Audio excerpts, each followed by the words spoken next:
In the isolated coastal village of Havenport, where the waves of the Atlantic Ocean ceaselessly battered the jagged cliffs, the sole guardian of the lighthouse, Thomas Gray, lived a life steeped in solitude and routine. Each dawn, he would climb the wrought iron spiral staircase to the lantern room. It was during one of those mist-cloaked mornings that Thomas began to notice a peculiar anomaly.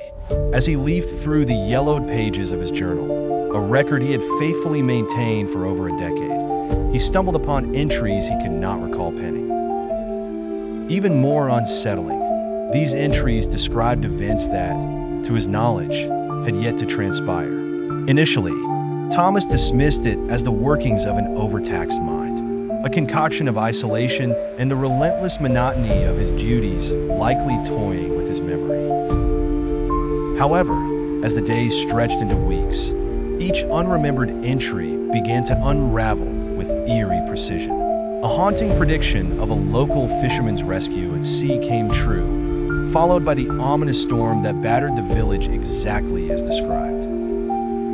Driven by a mixture of fear and intrigue, each night after his duties, Thomas immersed himself in trying to decipher the mystery of his journal. The handwriting matched his exactly, the slanted loops and flourishes unmistakable.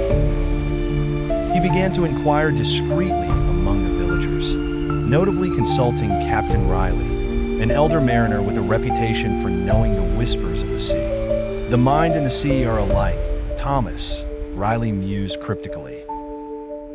Thomas pondered Riley's words but remained uneasy. Then, one particularly storm-ridden night, he discovered the final entry that chilled him to his core. It detailed a catastrophe. A ship called the Wind Arcadia would crash against the cliffs. The forecast was foreboding. Heavy fog was predicted to blanket the coast for days, complicating visibility and navigation. As the gravity of the situation sank in, Thomas realized the journal's mysterious entries were a call to action. With a determination born of necessity, he revised the beacon's light sequence to a rare pattern used only for extreme emergencies. The night of predicted disaster descended with a thick shroud of fog, just as foretold.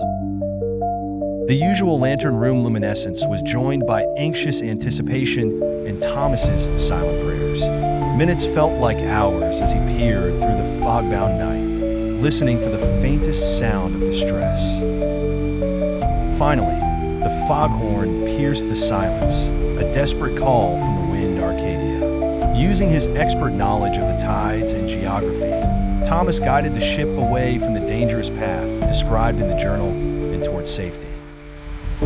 As dawn broke, bathing the cliffs in a golden light, the villagers hailed Thomas for his bravery and remarkable foresight. The journal was laid to rest, its pages untouched, as if waiting for another keeper. Thomas's reputation shifted from that of a solitary guardian to a hero of uncommon intuition. Yet, deep down, he could not shake the feeling that the sea, in its vast wisdom, had chosen him as its vessel. The keeper of both lighthouse and secrets, walking the line between predestination and fate.